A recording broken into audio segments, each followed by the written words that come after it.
Hey guys, today I want to do the unboxing and give you guys some brief impressions of a new pair of IEMs that I just got. So these are the TSMR LANDs. Yes, LAND as in spelled L-A-N-D. And these cost $600 US, which is quite a bit of money.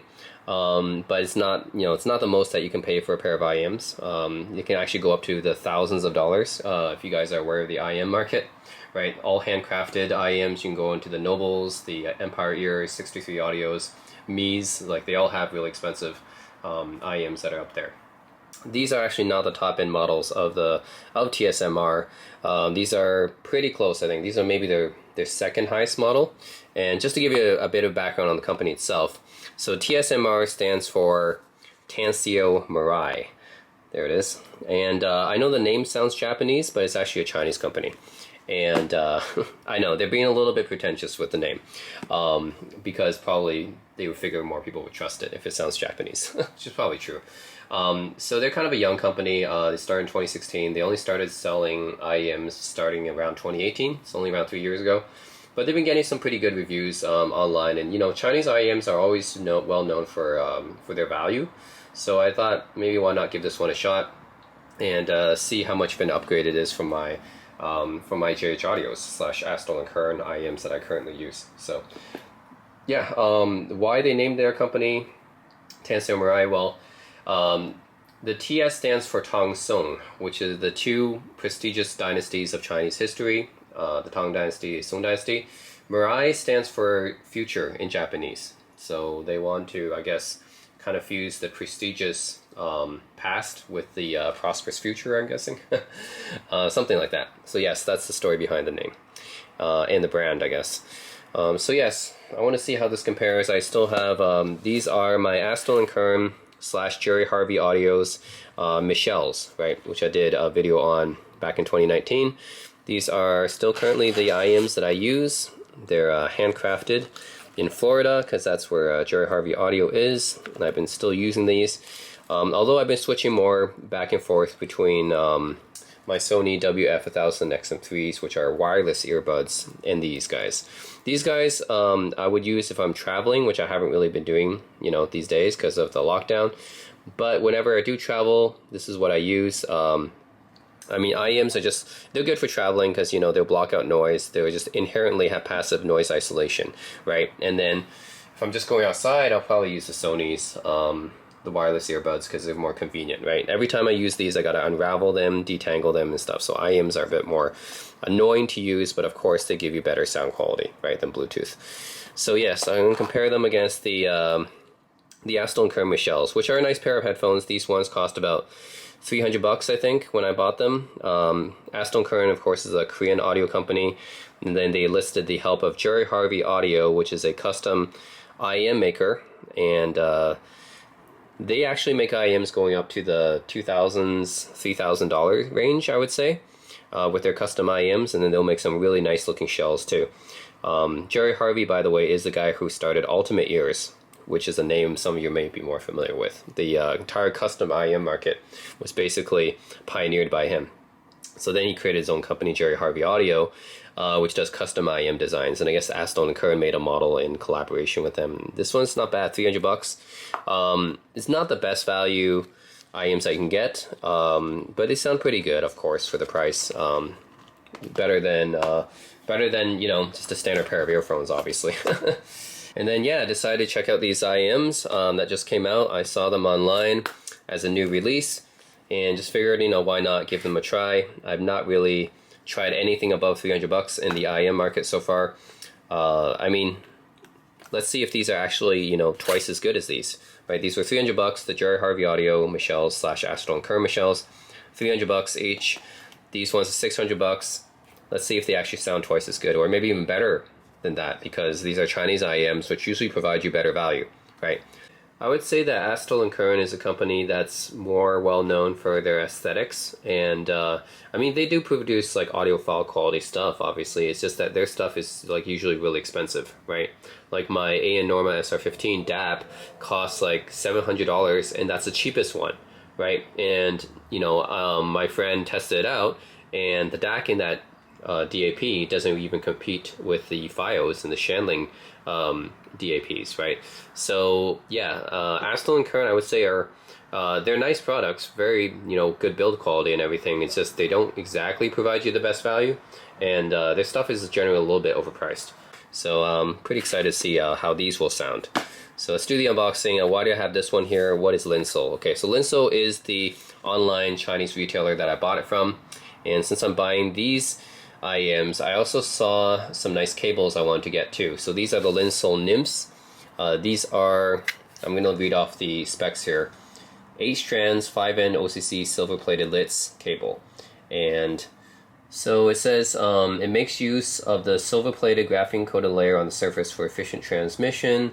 And then it should extend the high frequency, stuff like that. 8 strands of 22 AWG, 5N OCC, sealed crystal copper, plated with silver, 12 cores, coating graphene 7 cores. Okay, well anyways, it's a cable, and it's a pretty expensive cable. It's actually like $100, but I got it because it's actually a little bit cheaper than usual. It was like on sale or something for like $100, and it's usually like $120. And yeah, I wanted to get it. I know cables are kind of like, a lot of people will say, oh, snake oil, stuff like that. Changing cables doesn't really affect the sound.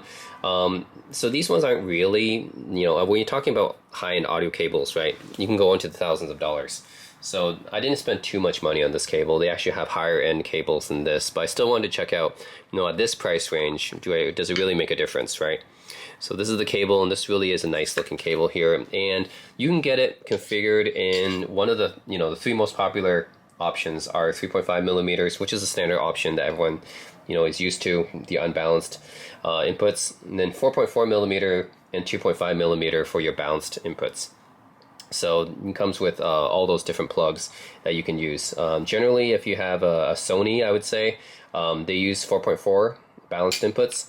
I use a 2.5 millimeter input because that's what I have on both my Aston and Kern player as well as my Shanling UA2. So they have a 2.5 millimeter balanced input, so I asked for a 2.5. So this is a 2.5 millimeter cable. Ooh, look, even that the cable comes with its own little protective sleeve right here. Yeah, so it's a 2.5 millimeter. You can of course specify whatever you want. You can also specify the connector. I'm using in general a 2-pin connector here, which is pretty common for IEMs. Generally 2-pin is the most common connector, which the Tansio Mirais should use as well, the TSMRs. But there's also an MMCX connector too that you can specify. So these look pretty good. They're pretty high end. Another reason I bought these is because in the reviews for the TSMR LANs, which there isn't really that many, I kind of wanted to try it out to see, how it actually sounds like. Not that many reviews online so far because this isn't a big brand and it just came out. So I get it. I only found one review on HeadFi for it. And then in that review, it basically suggested or recommended people to upgrade the cable because apparently the cable that comes bundled with these are just so-so, right? So that's another reason why I got a cable along with it. And yeah, I can test out to see if there is a difference between the bundled cable and the Linsol cable. So yeah, these are the Linsol nymphs if you want to look those up. Alright, so these are the Tansio Mirai LANs. Let's see what's on the back. Handcrafted, yes. Most Chinese IEMs are actually, at this price range, are actually handcrafted. And that's maybe not surprising considering Chinese labor costs are lower than US, but if you're buying a handcrafted IEM from the US, I mean, I know my Jerry Harvey Audios Michelle's are actually handcrafted, but generally they will probably be in the $1,000 range or up. If you're looking at the Nobles, you're looking at the Empire Ears or the Jerry Harvey Audios, yeah, the handcrafted IEMs in the US you're looking at $1,000 or more usually. But in Chinese IEMs, they're pretty standard for it to be handcrafted. Medical grade resin cells, okay, NALS and Sonian drivers. It's pretty important because the drivers that Chinese IEMs use are usually, yeah, these two, NALS and Sonian. But it's the way that the way that you use them, right? Inside the IEM design is what's important. NALs are usually used for balanced armature drivers, and Sonian, you can use them for mid-range, like balanced armature as well. But you can also use them as a base driver. But Sonians, they have electrostatic drivers now, which is what these use. And then it comes with HQ circuit components, okay? Universal custom shells, high customizable tuning switches. This is something that Chinese IEMs have that I noticed that Western IEM makers don't really have yet. is switches to actually tune the frequency responses on the IEMs themselves. So this is not an EQ like digital thing. This is not a digital EQ thing. This is actually tuning it inside the IEMs like via an analog type of switch. And the way that they're doing this is by using an electronic four-way crossover design, which is pretty cool. So that's pretty interesting. Actually, I'll give you the specs of this, right? The Tansio Mirai lands. Actually, it's not even out on the Tansio Mirai website yet. I'm just getting this from peanutaudio.com. Linsel would also have it, of course. But yes, again, my Aston and Kern Jerry Harvey audio Michelle's for comparison, these are $300, have 3 balanced armature drivers, okay? Now, the TSMR lands, they have 6 drivers, okay? So you got 3 balanced armature drivers, 2 for the mid-range and then 1 for the high range, the high frequency. And then you got 2 electrostatic high frequency drivers. And then you got 1 10mm dynamic low frequency driver for the bass. So that's a total of 6 drivers here, which doubles the amount of drivers on the Michelle's. So yeah, 2 electrostatic, 3 balanced armature, and 1 dynamic low frequency driver. And 4-way crossover. And yeah, that is the specs of that. Impedance, 15 ohms, 110 decibels input sensitivity, 26 decibels of passive noise isolation. Frequency response range is 10 hertz. Wow, that's pretty low. All the way up to 70,000 hertz or 70 kilohertz. So that's pretty impressive specs, actually. So yeah, let's go through the unboxing now. All right, ooh, look at that. So, ooh, these are nice shiny shells. I believe it only comes in this one specification at the moment. There's no like custom. Usually with custom IEMs, like high-end IEMs, you can customize it, right? You can add some different designs and stuff like that. It looks like these TSMR lands only come with the gold glitter design. That's the only one I've ever seen online. Then this case here, and okay, TSMR, 欢迎. Okay. It says 欢迎使用. Okay. Welcome. Yes. Designed to be used with portable devices, connectors. Okay. Okay. So these actually give you the instructions on the switches. So there's actually switches on these, right? So that's a cool thing about this IEM and a lot of other Chinese IEMs. They have switches. So this is a nice little case here, right?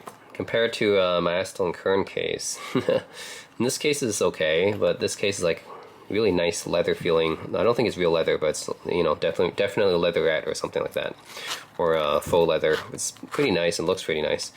And then this comes with these cables, which I'll have to do a comparison between the Linsel cables and these cables. Linsel cables are a lot more expensive. These are $100. These come bundled with the earphones, right, with the IEMs. So I'll have to maybe do a comparison to see how much of an upgrade is the Linsel cable, the Linsel nymphs, over the bundled cables. Because in the review it said, oh, I recommend you upgrade the cable. Well, okay, it definitely seems like the Linsel nymphs do have a thicker cable, but yeah, we'll actually try to test that out. Another reason is because this one is, of course, a 3.5 millimeter unbalanced, right? Because that's what most people use. But I want to try it balanced as well. So I got a 2.5 millimeter connector on the nymphs. So I'm going to try that out between different cables, and then balanced versus unbalanced, and see how it sounds. But this is a pretty nice carrying case. Now for the IEMs themselves, okay, let's see if we can pull these out. Ooh, there's actually something underneath. Oh, okay, we got this little cleaning brush here. So these are cleaning brushes for the IEMs themselves because, you know, they will get dirty as you use them. So this is to help clean with them.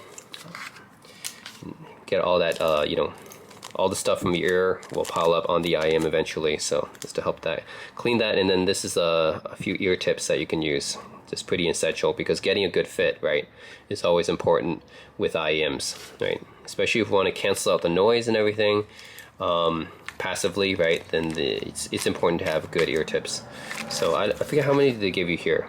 It looks like at least like 3 or 4 pairs, right?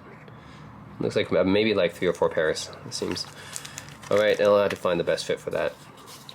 All right, let's look at these.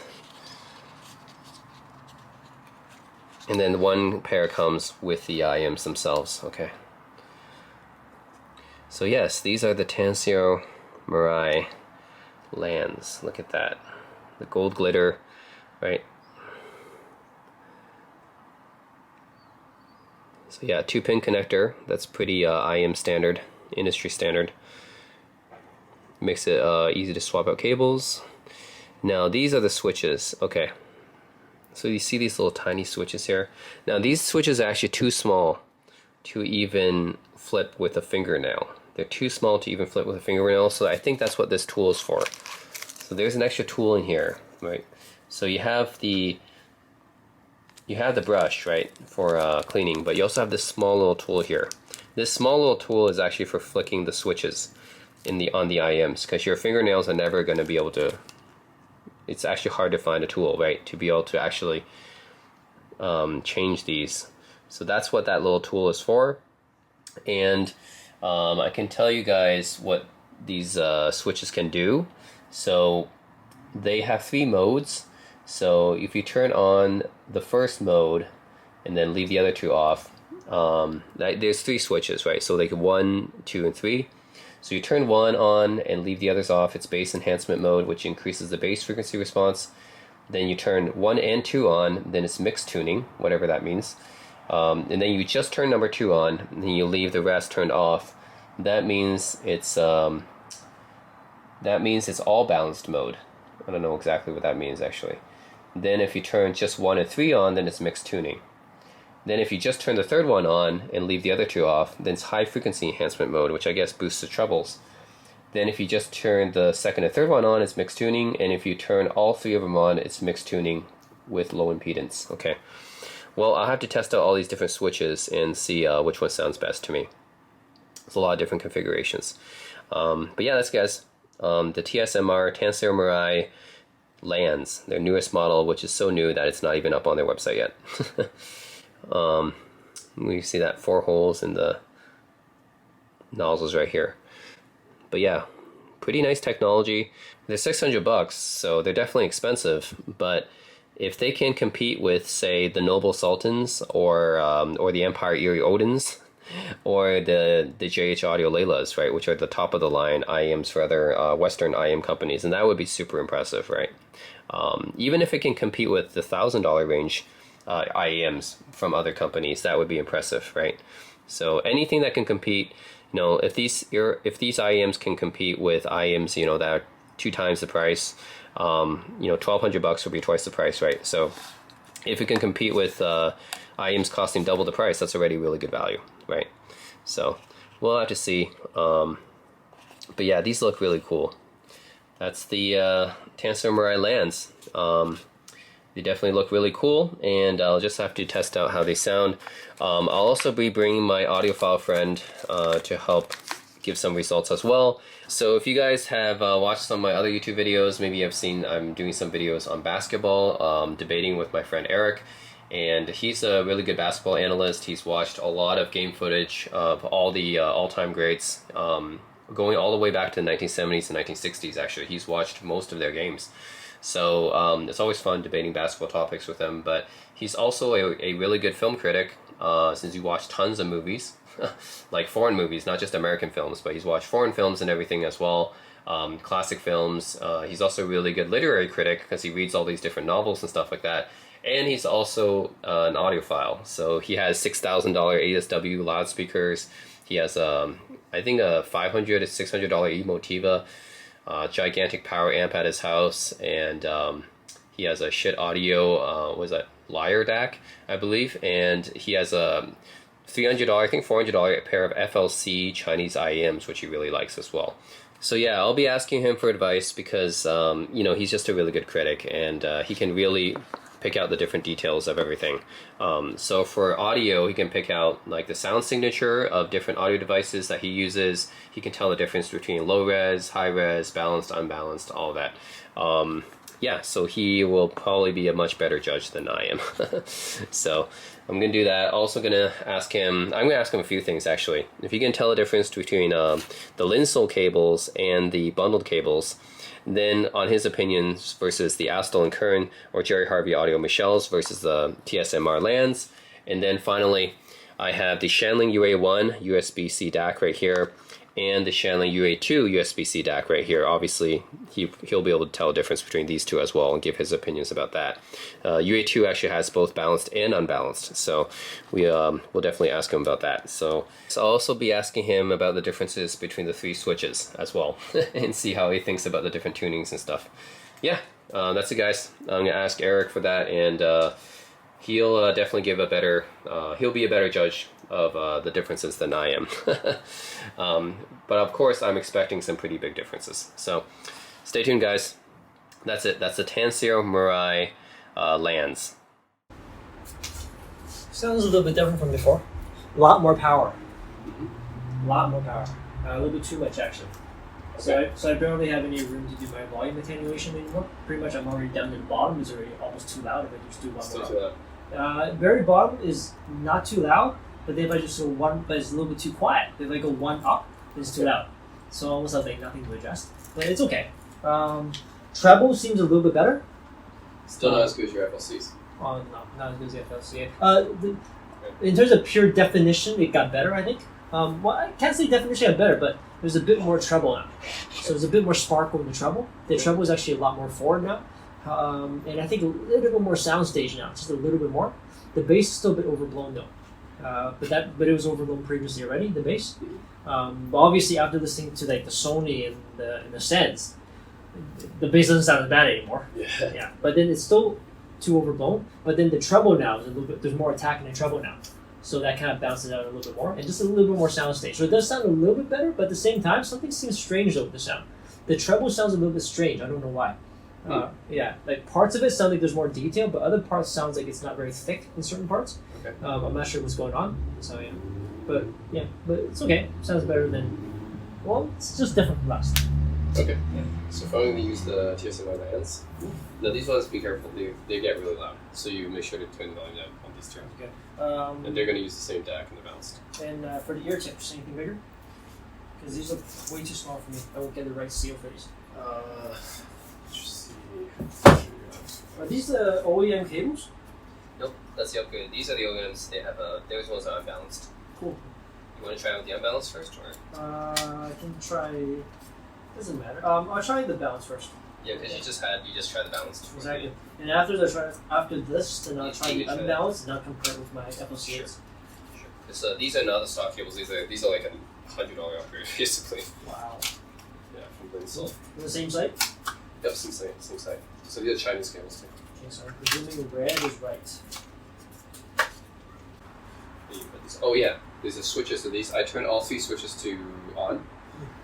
We could test them with all of them off too, but I'll put them all of them on boost a little bit of everything. Oh, wait, so these are all on? Yeah. All the boosts are on. All the boosts are on. If you want me to turn them off, I can turn them off. Can we turn it to neutral?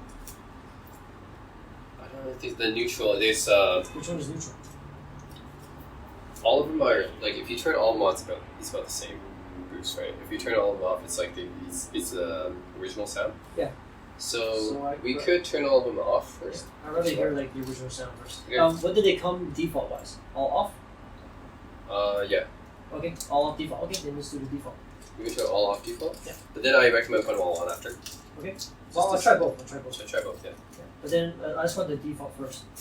Okay. So just, Switch them all on.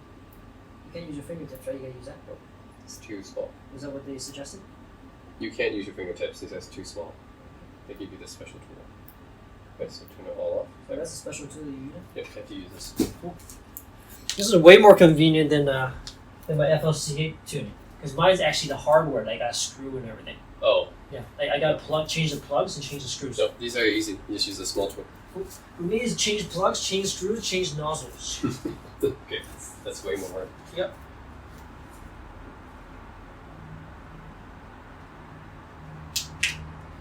How much are these again? $600. 600? Yep. US. Yep.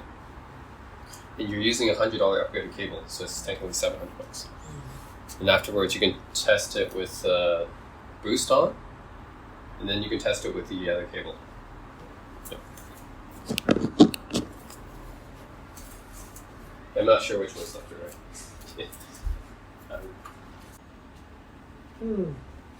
Yeah, it's up default. Let's boost everything. Okay. Sounds horrible. It's the yeah. Default's That's why all the reviews said boost everything. Yeah, default's no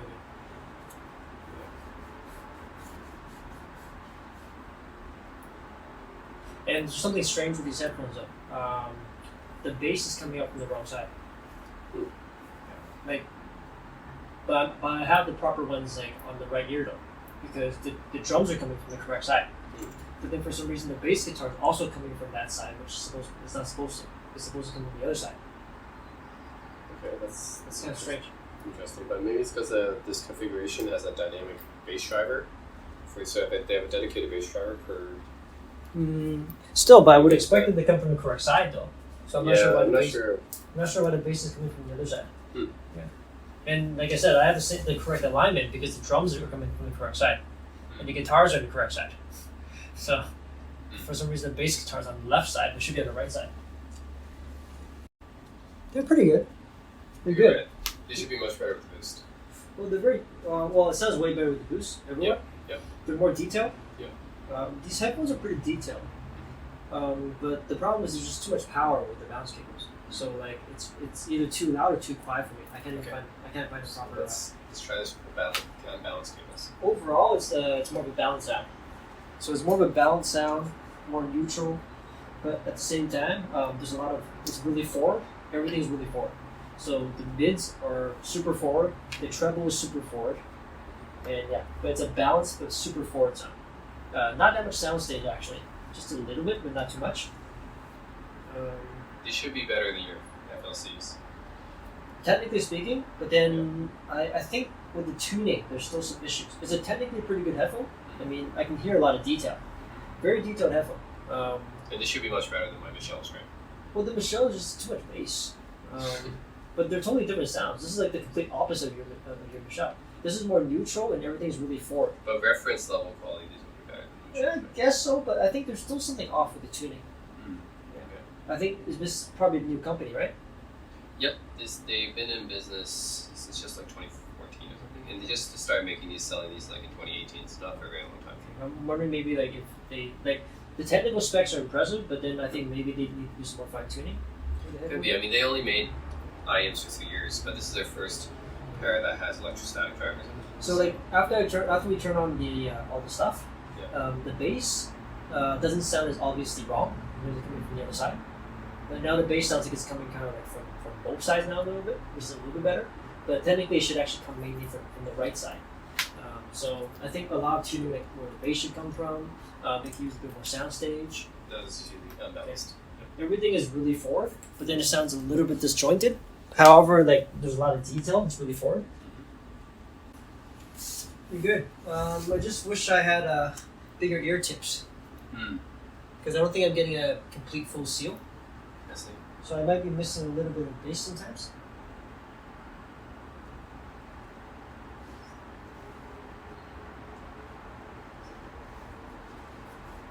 You like these ones?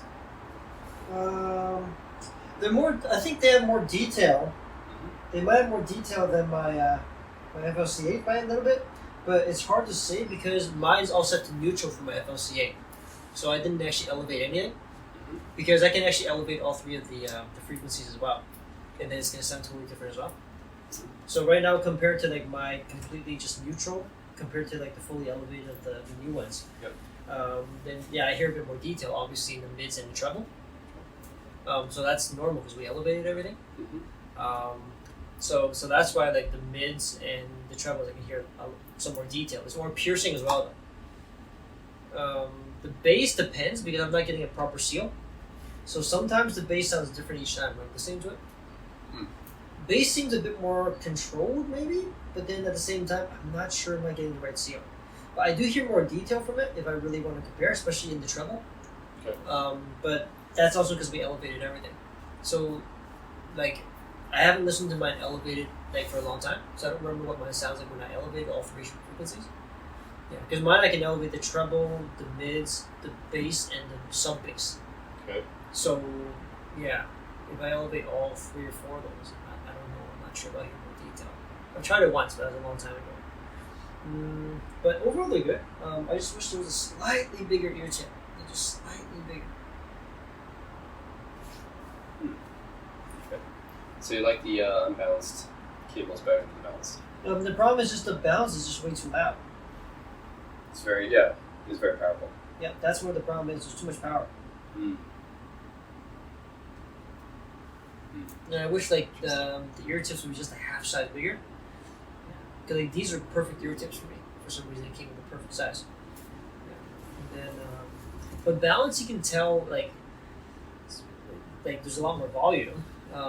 Balance sounds a little better, a bit more separation, but still, overall, well, these headphones there's a lot more detail compared to your Michelle's.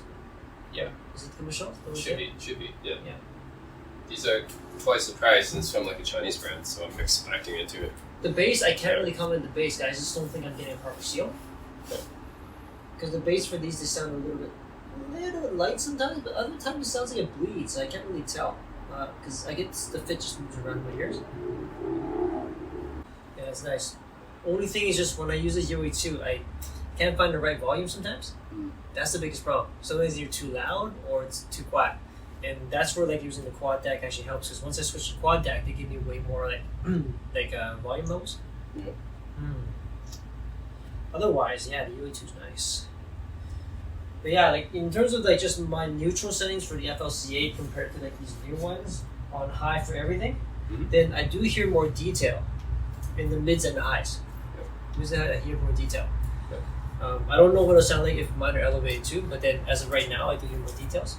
Well, these have electrostatic drivers for the highest, so that should be, because these are drivers you normally find in much more expensive IEMs, actually. Okay. Yeah, well, like these ones, the trebles sound totally different, and I do hear more detail in both this and the mids. The mids, though, although I do hear a bit more detail, but they're also a lot more piercing and sharper. Everything is more upfront with this one, so everything's in your face. Everything's in your face. The bass though doesn't seem quite as strong, but that could be because I'm not getting a proper seal. This is a dedicated dynamic bass driver. For the mids, it's just your standard balanced armature stuff for the mids. Trebles are handled by the electrostatics. Dedicated dynamic for the bass. So this is a total of 6 drivers. That's double the amount on my Michelle's. My Michelle's only have 3 balanced armatures, which handle everything. So these should have more specialized drivers and has more drivers. I just wish there were slightly bigger headphones. There's a 4-way crossover in there, which is why you see those 4 holes in the nozzle. There's a 4-way crossover. So the engineering is actually pretty impressive. Yeah, for the price. Yep, for the price. I mean, we're talking about if you go for like a Western brand, like easily over $1,000, $2,000 for something like this.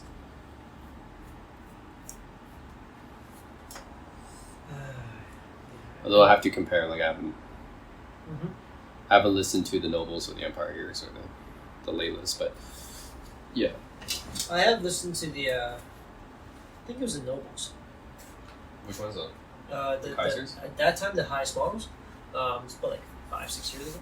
Like their highest model. Okay, the highest model now is the Sultans, which are almost $3,000. It's not the Sultans. It was like the Kaiser 10. The Kaisers probably $2,000 around there. Yeah, and those are really good when I heard them. Okay, so they're better than these. Maybe, but then I only heard them for a limited time. Okay. So I can't 100% say. Because if these can come close to the top end Nobles, that's actually pretty good. Yeah. But then like these ones, like here's the white ones. The problem with these ones is I just can't get a proper seal. So if you can ever fit any larger ear tips on them, then they might totally change it. Because if that's the case, then the mids actually might start sounding like less piercing for the mids. Yeah, and then the bass might be even a little bit fuller. So, but I need like a little bit slightly bigger ear tips. Okay. Yeah. But yeah, the UA2, man. Yeah, really, if I can find something with a better, like, I don't know if it's foam or is it actually the UA2, but yeah, if I can just like match it to the right volume, then yeah, I pretty much will get one right away. But the problem right now is like for most of the songs, it's either a little bit too like quiet or a little bit too loud. Okay. Yeah. So that makes it almost unusable for me. That's the problem. It might be different though if I'm in a noisy environment, and then now I need a different type of audio, a different type of volume level. It might actually match up perfectly for that, but I don't know until I test it out. But yeah. Well, you need to find one that works well with your phone, because that's your phone, right? So yeah, if the UA2 doesn't work, I mean, there's other ones. It'd be nice to check out there's the Hippie FC3s. Heard some stuff about those. But then the high dits one I sent to you at S9 Pros have the exact same chip. Mm-hmm. The ones with the DAPs built in, if you look at is it the Shanling or the... I think it's the Shanling one DAP I showed you. That there was one with it built in. With it built in. I wonder if that has more fine-tuned volume control now. Yeah, I'm not sure. Well, it should be because it's actually built into the DAP, so... Right. You mean the volume? Yeah, I mean, because first of all, DAPs have more, like... They have more fine-tuned volume control anyways, usually. Mm-hmm. And then, second of all, they built that with that DAC inside. So, it's more like, it should be more matched. So, yeah, it'd be interesting to try that Shanling DAP. I forget which one was, like the M6 or something like that. That would be interesting, but that's like $500, so. And then, yeah, the other one would be the AudioQuest Cobalt, but that's like $300. The Cobalt has the exact same chip in it, so. It's like 3 times more expensive though. Yeah, exactly. Yep.